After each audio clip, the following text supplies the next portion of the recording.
ప్రియ శ్రోతలు, ఈరోజు మన పాఠం 1 కొరింథీ పత్రిక 3వ అధ్యాయం 1 నుండి 9వ వచనం వరకు. సావధానంగా వినండి. ఈ అధ్యాయంలో చర్చించబడిన అంశం, దేవుణ్ణి సరిగా అవగాహన చేసుకోగలిగిన వాడే దైవ సేవ సమర్థవంతంగా చేయగలడు. మానవులందరినీ 3 వర్గాలుగా పౌలు విభజిస్తున్నాడు. ప్రకృతి సంబంధులు, శరీరానుసారులు, ఆత్మ సంబంధులు. రక్షించబడిన వారు 2 వర్గాలలో దేనికో ఒకదానికి చెంది ఉంటారు. దైవ సేవకులు ఆత్మ సంబంధులై ఉండాలి. సహోదరులారా, ఆత్మ సంబంధులైన మనుషులతో మాట్లాడినట్లు నేను మీతో మాట్లాడలేకపోయాను. శరీర సంబంధులైన మనుష్యులే అని, క్రీస్తునందు పసిబిడ్డలే అని మీతో మాట్లాడవలసి వచ్చింది. శరీరానుసారులు, ప్రకృతి సంబంధులు, రక్షణ లేనివారు. రక్షించబడి కూడా కొందరు క్రైస్తవులు శరీరానుసారులు. ఈ వర్గానికి చెందిన వారి బతుకు నైతికంగా అసహజం. ప్రతి క్రైస్తవుడు ఆత్మ సంబంధి అయి ఉండాలి. ఆత్మ సంబంధి సహజాతీతమైన వ్యక్తి క్రైస్తవుడై ఉండి శరీరానుసారి అయి ఉన్నాడంటే అది సహజమనిపించదు. అంటే క్రీస్తునందు పసిపిల్లవాడు. ఈ పత్రికలో మొదటి భాగం శరీరానుసారులైన క్రైస్తవులను గురించి పౌలు రాశాడు. ఇక 2వ భాగంలో ఆత్మ సంబంధమైన క్రైస్తవులను గురించి మాట్లాడాడు. 12వ అధ్యాయం 1వ వచనంలో అన్నాడు, సహోదరులారా, ఆత్మ సంబంధమైన వరములను గూర్చి మీకు తెలియకుండా ఉండడం నాకిష్టం లేదు. గమనించండి, శరీరానుసారి ఆత్మ సంబంధంగా ఎదగలేడు. అతనికి వివేచనా శక్తి లోపించింది. శరీరానుసారిలో పరిశుద్ధాత్మ లేడా అంటే ఉన్నాడు. అయితే అతడు కృపలో ఎదగటం లేదు. క్రీస్తును గురించిన అనుభవ జ్ఞానంలో ఎదుగు బొదుగు లేకుండా ఉన్నాడు. దేవుని వాక్యంతో అతనికి ఎలాంటి సంబంధం ఉందో అతని ఎదుగుదలలోనే రుజువైపోతుంది. శరీరానుసారి తన అసహజ ప్రవర్తనలో ఎంతో బలహీనుడు. అతడు పసివాడు. సామర్థ్యమున్నా కోరిక లేదు, ఆసక్తి లేదు. పరిపక్వతకు ఈ శిశువు ఎదగాలి. ముందుగా పాలు తాగాలి. క్రమేణా ఆధ్యాత్మిక వయస్సు వస్తున్న కొద్దీ వివేచన శక్తి వస్తుంది. అప్పటిలో మీరు చాలినంత బలం లేనివారు. పాలతోనే మిమ్మును పెంచాను గాని అన్నముతో మిమ్ములను పెంచలేదు. మీరింకా శరీర సంబంధులై ఉండడము చేత ఇప్పుడు మీరు బలహీనులై ఉన్నారు కారా? ఇలాంటి వారితో ఆధ్యాత్మిక విషయాలు మాట్లాడి ఏమి ప్రయోజనం? అలాంటి సంగతులు వినే వయస్సు వారికింకా రాలేదు. ప్రియ శ్రోతలు, వింటున్నారా? ఈ రోజున చాలామంది శిశువుల్లాగే ఉండిపోతున్నారు. వారి ఎదుగుదల స్తంభించిపోయింది. శరీరానుసారి అని గుర్తుపట్టడం ఎలాగా? వారి బాల్య చాపల్యం, చిన్నపిల్ల చేష్టలు వారి మాటల్లో చేతల్లో కనపడతాయి. ఆధ్యాత్మిక ప్రయోజనాన్ని సాధించటము కోసం శరీర విధానాలు వాడుతారు. విందు భోజనాలు, శరీర సంబంధమైన కాలక్షేపాలు, పాట కచేరీలు, వినోదాలు, విహారయాత్రలు వీరికిష్టం. వీటి ద్వారా సువార్తను ప్రకటిస్తామంటారు. ఆధునిక పద్ధతులు అని చెప్పి శరీరానుసారమైన ఆకర్షణల కోసం వెంపర్లాడతారు. ఏదో పండుగ దినాలు, పరిశుద్ధ వ్రత దినాలలో మాత్రమే బలవంతాన పళ్లబింకంతో ఆయా శరీర కార్యాలు మానేస్తారు. ఫిలిప్పీ పత్రిక 3వ అధ్యాయం 19వ వచనం, వారి కడుపే వారికి దేవుడు. తిండి మీది ఆశ ఏదో ప్రత్యేక ఉపవాస దినాన మానేస్తారు. ఆ తరువాత కడుపు దేవుడికి నైవేద్యం మామూలే. శరీర వాంఛలను అరికట్టవద్దు. కోరిక తీరకపోతే ప్రమాదం అంటూ ఆధునిక వేదాంతం ప్రచారం చేస్తున్నది. తిను, తాగు, సుఖించు, ఆనందమే పరమార్థమని పెడార్థాలు చెప్తున్నారు. అయితే నీవనుకోవచ్చు, నేను శరీరానుసారిని కాను, భక్తిగల క్రైస్తవుణ్ణి, నేను ప్రత్యేకం అనుకుంటున్నావా? శరీరానుసారమైన మనస్తత్వం ఎలాంటిదో పౌలు ఇక్కడ చర్చిస్తున్నాడు. మీలో అసూయ, కలహములు ఉండగా మీరు శరీర సంబంధులైన మనుష్యుల రీతిగా నడుచుకునేవారు కారా? కక్షలు, కార్పణ్యాలు, మనస్పర్ధలు ఉన్నవంటే అదే శరీరానుసారమైన మనస్సు. భక్తిగలవారమని చెప్పుకుంటూ అభిప్రాయ భేదాలనే పేరుతో ఈ కక్ష సాధింపు చర్యలేమిటి? సిద్ధాంత భేదాల పేరుతో ఒకరికొకరు ఎడముఖం పెడముఖం. ఇదంతా శరీరతత్వమే. మనస్సు చేదెక్కి విద్వేషానికి దారితీస్తే అదే శరీరం పోకడ. నేను ఉన్నది ఉన్నట్లు మాట్లాడతానండి అంటూ అవతల వ్యక్తిని సూటీపోటీ మాటలతో గాయపరచడం శరీరానుసారమైన ధోరణే. కక్షలు, కావేశాలు భక్తు శరీరానుసారమే. దానికి భక్తి పూత పూయడం మరీ శరీరానుసారం. లోక సంబంధమైనవి నీవేమీ చెయ్యవు, అయినా నీ వైఖరిలో శరీరానుసారివై ఉండవచ్చు గనుక జాగ్రత్త. 4-6 వరకు ఒకడు నేను పౌలు వాణ్ణి అంటాడు, మరొకడు నేను అపొల్లో వాణ్ణి అంటాడు. ఈ విధంగా చెప్పుకుంటున్నారు అంటే మీరు ప్రకృతి సంబంధులు కారా? అంటే శరీరానుసారుల కంటే కనా కష్టమైపోయారు గదూ. అపొల్లో ఎవడు? పౌలెవడు? పరిచారకులే గదా. ఒక్కొక్కరికి ప్రభువు అనుగ్రహించిన ప్రకారము వారి ద్వారా మీరు విశ్వసించారు. నేను నాటాను, అపొల్లో నీళ్లు పోశాడు, వృద్ధి కలుగ చేసిన వాడు దేవుడే. పౌలేమంటున్నాడు? నేనైనా అపొల్లో అయినా దేవుని సేవకులమే. పౌలు అపోస్తలుడు, కొత్త స్థలాలలో సువార్త ప్రకటించిన ఉద్యమ నాయకుడు. అపొల్లో వచ్చాడు, వ్యక్తిగతంగా అనేకులను క్రీస్తునందు బలపరిచాడు. ఇద్దరూ దైవజనులే, దైవ సేవకులే. కాబట్టి వృద్ధి కలుగ చేసే దేవునితోనే గాని నాటేవానిలోనైనా నీళ్లు పోసేవానిలోనైనా ఏమీ లేదు. బోధకుడు ఎవరు అని కాదు, దేవుడు అతన్ని వాడుకుంటున్నాడా లేదా అనేది ప్రశ్న. అలాంటప్పుడు ఫలితాలను బట్టి దేవుణ్ణి మహిమపరచాలి. ఇందులో మనుషుల ప్రమేయమేదీ లేదు. మనిషి ఘనత కాదు, ప్రభువు మహిమనే మనం వెతకాలి. నాటేవాడు, నీళ్లు పోసేవాడు ఒకటే. ప్రతివాడు తాను చేసిన కష్టము కోసమై జీతం పుచ్చుకుంటాడు. దేవుడు ఎందరెందరో పనివారిని వాడుకుంటాడు. వారి పనితీరులో, నాణ్యతలో వైవిధ్యం ఉంటే ఉండవచ్చు. అంత మాత్రాన ఈ సేవకులలో కొందరిని తగ్గించడం, కొందరిని హెచ్చించడం మీకు తగదు అని వారిని హెచ్చరిస్తున్నాడు. సేవకులు తమ సేవలో వాడే పద్ధతులు, సాధనాలు రకరకాలై ఉండవచ్చు. అయితే వీరందరినీ వాడుకుంటున్నది దేవుడు. మనమందరము దేవుని జతపనివారమే కదా. అంతేకాని దేవుడు మన జతపనివాడైనట్లు ఆయన మహిమను తగ్గించవద్దు, దొంగిలించవద్దు. మీరు దేవుని వ్యవసాయము, దేవుని గృహము అయి ఉన్నారు. మనం దేవుడు కట్టిన ఇల్లు. ఈ గృహానికి పునాది యేసుక్రీస్తే. మనమందరము సువార్తను ప్రకటించి ఆత్మలను సంపాదించాలి. ప్రజలు రక్షణార్థమైన మారు మనసుకు నడిపించబడాలి. అసలు సంగతి ఏమిటంటే అన్నిటిలో ప్రభుకే మహిమ కలగాలి. ఆధ్యాత్మిక వ్యక్తులు లోతైన ఆధ్యాత్మిక విషయాలు గ్రహించగలరు. శారీరక విషయాలకే పరిమితమైన దృక్పథం గలవారికి ఆధ్యాత్మిక సత్యాలు మింగుడుబడవు. కొరింథీ విశ్వాసులారా, మీరింకా భౌతిక స్థాయిలోనే ఉన్నారా?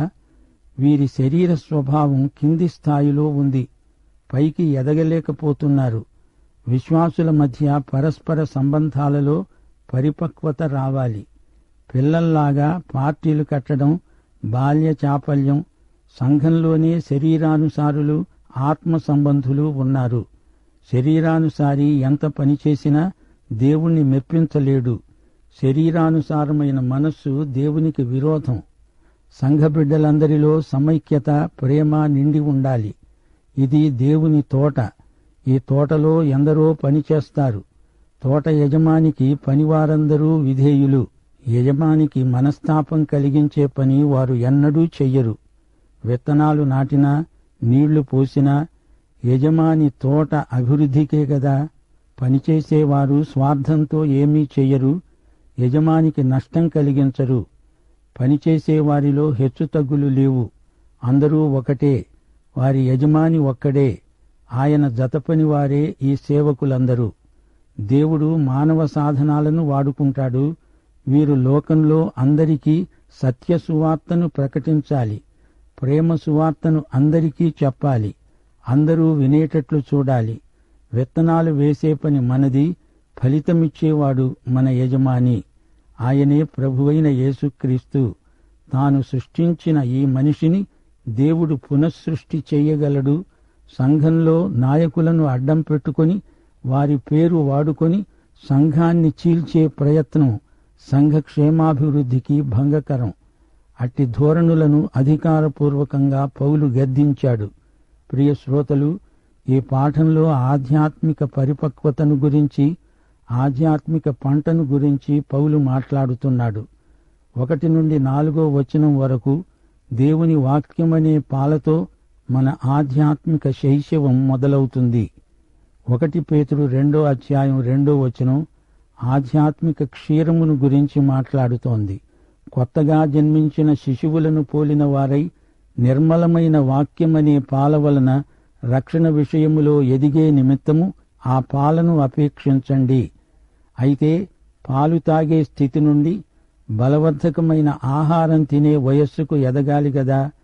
హెబ్రీ పత్రిక 5వ అధ్యాయం 12 నుండి 14వ వచనం వరకు కాలమును బట్టి చూస్తే మీరు బోధకులుగా ఉండవలసిన వారై ఉండగా దేవోక్తులలో మొదటి మూలపాఠములను ఒకడు మరల మీకు బోధించవలసి వచ్చింది. మీరు పాలు తాగవలసిన వారే కాని బలమైన ఆహారము తినగలవారు కారు. పాలు తాగే ప్రతివాడు శిశువే గనుక నీతివాక్య విషయములో అనుభవము లేనివాడై ఉన్నాడు. వయస్సు వచ్చినవాడు అభ్యాసము చేత మేలు కీడులను వివేచించడానికి సాధకము చేయబడిన జ్ఞానేంద్రియములు కలిగి ఉన్నాడు. గనుక బలమైన ఆహారము అతనికే తగినది. మన ప్రభువు మత్తయి సువార్త 4వ అధ్యాయం 4వ వచనంలో ఏమన్నాడు? మనుష్యుడు రొట్టె వలన మాత్రము కాదుగాని దేవుని నోటి నుండి వచ్చే ప్రతి మాట వలన జీవిస్తాడు. వాక్య క్షీరం శిశువులకు, వాక్యాహారం పెద్దవారికి, ఎవరికి తగినట్టు వారికి తినిపించాలి. ఆహారం తినాలి. అది అరిగేటట్లు వ్యాయామం చెయ్యాలి, సాధకం చెయ్యాలి. జ్ఞానేంద్రియాలు బలపడాలి. 1 తిమోతి 4వ అధ్యాయం 6 నుండి 8వ వచనం వరకు నీవు అనుసరిస్తూ వచ్చిన విశ్వాస సుబోధ సంబంధమైన వాక్యముల చేత పెంపారుతూ క్రీస్తు యేసుకు మంచి పరిచారకుడివై ఉంటావు. దేవభక్తి విషయములో నీకు నీవే సాధకము చేసుకో. శరీర సంబంధమైన సాధకము కొంతమట్టుకే ప్రయోజనకరమవుతుంది గాని దైవభక్తి ఇప్పటి జీవము విషయములో, రాబోయే జీవము విషయములో వాగ్దానముతో కూడినది అయినందున అది అన్ని విషయములలో ప్రయోజనకరమవుతుంది. భౌతికంగా ఎంత వయస్సున్నా ఆధ్యాత్మికంగా శిశువులై ఉన్నవారు ఎందరో మన మధ్యనే ఉన్నారు. 1 కొరింథీ 3వ అధ్యాయం 5 నుండి 9వ వచనం వరకు పంటను గురించిన ఉపమానం ఉంది. పంట కోసేటప్పుడు ప్రతి ఒక్కనికి తగిన పారితోషికం ముట్టుతుంది. అందరూ చేస్తున్నది ఆయన పనే. యోహాను సువార్త 4వ అధ్యాయం 34 నుండి 38వ వచనం వరకు ప్రభువు పంటను గురించే మాట్లాడాడు. ఇంకా 4 నెలలైన తరువాత కోతకాలం వస్తుందని మీరు చెబుతారు గదా. ఇదిగో మీ కన్నులెత్తి పొలాలను చూడండి. అవి ఇప్పుడే తెల్లబారి కోతకు వచ్చాయి. విత్తేవాడు కోసేవాడు కూడా సంతోషించేటట్లు కోసేవాడు జీతం పుచ్చుకొని నిత్యజీవార్థమైన ఫలము సమకూర్చుకుంటాడు. విత్తేవాడొకడు కోసేవాడొకడు అనే మాట ఈ విషయములో సత్యమే. మీరు దేనిని గూర్చి కష్టపడలేదో దానిని కోయడానికి మిమ్మల్ని పంపాను. ఇతరులు కష్టపడ్డారు, మీరు వారి కష్టఫలములో ప్రవేశించారు. పనివారి మధ్య పోటాపోటీలు, తరతమ భేదాలు ఉండకూడదు. వారి పని నాణ్యతను గుర్తించేవాడు ప్రభువు. ఆయనే జీతమిచ్చేవాడు, బహుమానాలు పంచేవాడు. కోత యజమాని ప్రభువే అయినప్పుడు బోధకుడెవడు, ఎంత గొప్పవాడు అనే చర్చ అనవసరం. అంతా ఆయనదే. ప్రియశ్రోతలు, కొరింతు సంఘస్థుల తరహా పౌలు బాగా విశ్లేషించి చూపాడు. వారు సువార్త విన్నారు, రక్షించబడ్డారు, నీతిమంతులయ్యారు. దేవునితో వారికి సమాధానముంది. వారికి వాక్యం పాలుగా అందించబడింది. నూతన జన్మ పొందిన వీరు వాక్యమనే పాలు తాగారు. పౌలే వారికి వాక్యపు పాలు తాగించాడు. వారు ఆధ్యాత్మిక వయస్సులో ఎదుగుతూ రూపాంతరం పొందవలసి ఉంది గాని వారికి లోకాశలు ఎక్కువయ్యాయి. ఆధ్యాత్మిక ఎదుగుదల స్తంభించిపోయింది. క్రీస్తునందు వారు చంటిబిడ్డల్లాగా ఉండిపోయారు. శిలువ వార్త విన్నప్పుడు వారు నీతిమంతులయ్యారు. అంతేకాదు, వారిలో పరిశుద్ధీకరణ కొనసాగాలి. దేవుని ప్రత్యక్షతకు వారిలో ప్రతిస్పందన కలగాలి. వారి వైఖరులు నూతనపరచబడాలి. వారి తలంపులలో, క్రియలలో నీతి కానరావాలి.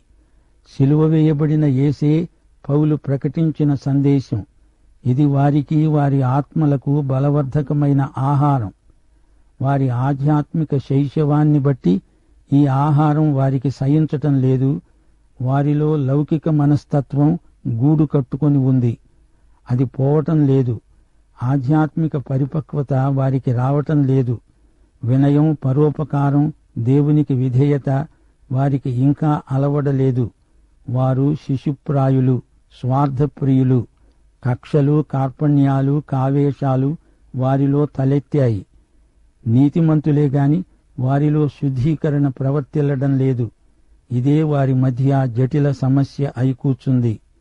సిలువ వేయబడిన క్రీస్తు వార్త వారికి వంటబట్టినట్లు లేదు.